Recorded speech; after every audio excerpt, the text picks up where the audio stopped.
Hi there, I'm Thak from Thak Ironworks, and this is my Hobbit hole. Come on down, take a look. Okay, so we are now in the third video in this series on the Hobbit hole, and we are finally actually getting to the introduction portion of what is going on here. And before we start, I'm going to apologize for construction noise. This location is just always noisy, so not a whole lot we can do about that, sorry. So last year, beginning of June is when I first started this project. This is at the beginning of our pandemic lockdown sort of situation. I thought, you know, would be a great time to do this project that I've been thinking about for many years. In conjunction with that, I was actually in contact with a guy who was supposed to come up from North Carolina or South Carolina, I always forget which, to do an internship. He was a student at a college doing blacksmithing, and he wanted to come up and do an internship with me for the summer. So I thought, you know what, I really want to do this Hobbit hole project, and doing the hinges for the door would be a really cool project for an intern, something that he could have for his portfolio, and it was something that'd be really cool. So he was supposed to come, that was last year, 2020. Of course, with the pandemic, travel was not a thing, so that didn't happen. And then this year rolled around, we were going to do it again. Again, we're still in a sort of border lockdown situation. We still have yet to really get to travel. So anyway, didn't work out. But despite that, I was able to get going on this anyway. And I, you know, I'm going to build this, and then we'll get to the hinge portion on my door in its due course. So the whole idea is just, I wanted to build this for many years, and I actually built something like this at my shop a few years back, which I call the goat cave. I actually kept goats in it. I like that Celtic barrow buried kind of structure look, and also the Hobbit hole to me has always been a great aesthetic as far as architecture. I should point out that I'm not really a huge Hobbit fanatic, so I mean, just don't think of me as a Lord of the Rings super fan or anything like that. I read the books as a teenager, and I really enjoyed them. I think it's great fantasy. I think you know, they're literary classic and all that stuff. And I really enjoyed the movies that came out 20 years ago that Peter Jackson did. And I think they were you know, just great cinema and you know, great telling of that story. So I think it's very magical and everything, and I've enjoyed it. But I'm not a super fan. I'm not like a Trekkie type nerding out on this all the time. But I do really like the architecture of the Hobbit hole. I think really what it is that very organic, in nature, emerging from nature, something that is very, like, I don't know, very natural looking, but then juxtaposed against the hard geometry of a round door. And I really like circles in architecture. So I've always been drawn to that whole, the Hobbit hole thing, just for its very own whatever. I'm at a loss for words here, but to me, it just very much appealed to me. So something I wanted to do, and I thought, you know what, screw it, I'm gonna do this. I'm stuck at home, I can't travel. So why don't I spend a couple hundred hours and make something really neat? So here we are. I'm basically a year and a half later. Basically, I did some calculations. I've been working on this for 10.5 months. I had to take 4 months off during the winter where it was too snowy for me to do anything, but basically working at it every evening, a couple hours, and just kind of plugging away at this thing. And I'm now at the point where the exterior is about 99% done. Pretty close to finishing.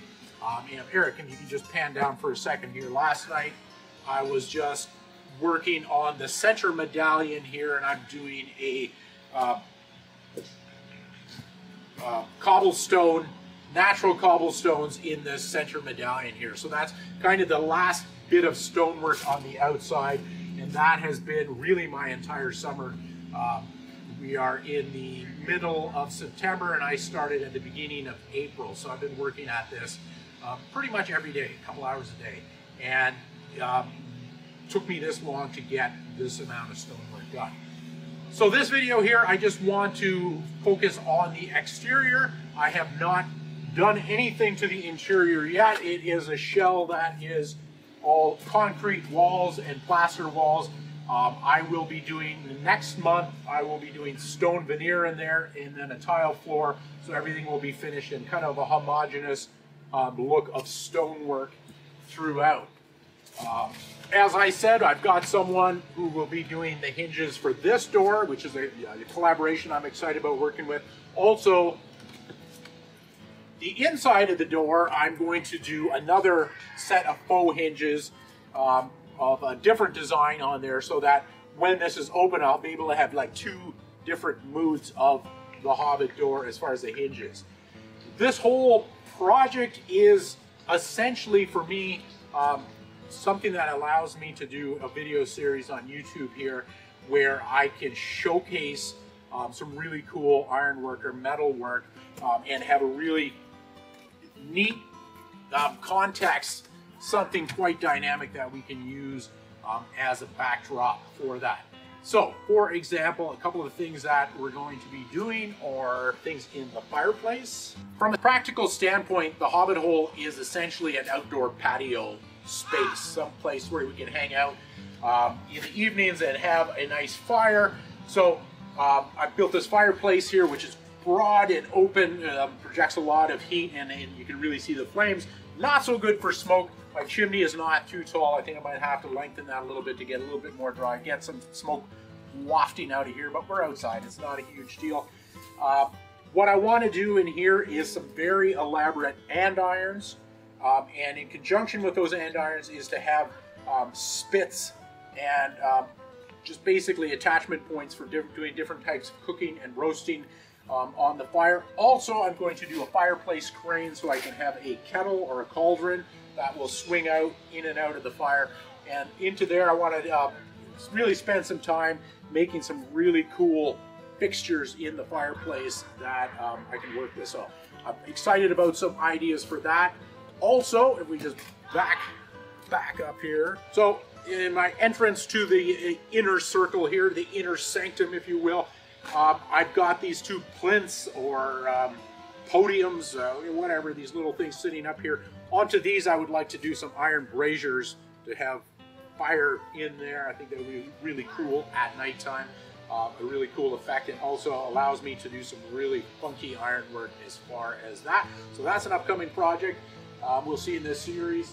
In addition to that, you can see I've already done the window, which I haven't done anything video-wise on that. That was basically a laser cutting that we then tricked out to look like forged window panes there. And basically I've got a piece of tempered glass in there, so I've got my window already in place there. Other ironwork that I'd like to do for this is torch brackets and torches. So somewhere here I want to have a couple of torch brackets with torches. So that's another thing that I'm working on. I'll just talk briefly about the stonework. I'm certainly no professional stonemason, but I've done a couple hours now of stonework and really enjoy it. And I realize now it is kind of my hobby. It's not something that I ever would like to do for money, but I really enjoy the process and the results of hard labor to make this happen. So this is the style of stonework that I chose for this, and really I was very specific about what I wanted to do as an effect for stonework. I wanted this to look very rustic. I wanted it to look very old world. And so I studied a lot of stonework, and I realized I really didn't like what modern stonework is very linear and very formal. I wanted to have something that was more rubble, but not that chaotic. So I try to kind of marry the two sorts of things in, where I have a linear structure and then contrasted with some rubble with it being fairly haphazard. So the whole thing just kind of loosely held together, almost like I wanted it to look like it's almost a natural rock formation, but some sort of attempt at it being formal stonework. I don't know, like it's a kind of a little fight there between the two. And also I wanted a lot of texture on here. I didn't worry too much about things being plumb and true. I let things kind of undulate and move as they would, and I like it. I'm quite happy with what the effect is. By the way, I just put these pipes in here that I can put attachments in. I don't know what they're for. Everybody asks, why did you what is that? Not really sure, but it will present itself to something in the future. You'll see. So that's basically the stones were done full bed, and I did it on the edges here. So the style of stonework I did was full bed stone, which is typically about 4 inches, something like that, which is like a stone cladding, and then the interior was scrap steel, concrete, and rubble. So it had a backfill to it to fill in the blanks there. And on this broken, decayed wall here, this effect that I was trying to create, I wanted to give the effect that it was like old style stonework where the rubble stones are on the inside. So I used round, irregular stones to kind of create that effect, as if the cleaner, more cut stones were on the exterior and rubble in the interior. So this created this historically plausible style of stonework. So I spent a lot of time trying to figure that out. I'm very happy with this result. I'd be curious to hear what in your comments, what you think of what's going on. Now, I know what you are thinking right now. Why did I not film every single step of this entire process so you guys can see start to finish video on that? Well, the logistics of that are simply just too unwieldy, and I knew that wasn't going to be a workable option. I knew I was spending really weird hours on this, and have my camera set up or have my camera guy even here, it just wouldn't have been a workable thing. What we will do in an upcoming video is a little video slide, or a photo slideshow showing the various steps, and kind of show you the progression through the 1.5 years of what it took to get to this point. So please stick around and join us for that next video. I assume that might be the next one. Also in the future, we will be moving to the inside, and I'll show you that as I get working on the interior. I also want to furnish it, so there's going to be things like bed and a chest and stuff like that. So we've got a couple years worth of projects that are still ahead of us on this video series. And yeah, I'm pretty excited about it. I don't know what you think, but I would love to hear from your comments. So please check it out. Give us a thumbs up. If you have not subscribed to our channel, please subscribe. We do a lot of other stuff. This is only one tangent. Of course, the rest of the channel is more dedicated to the metalwork, that sort of thing, and the armor and the weapons and everything like that. So please check it out, and I will see you next time. That's it for now. Thak out. See ya!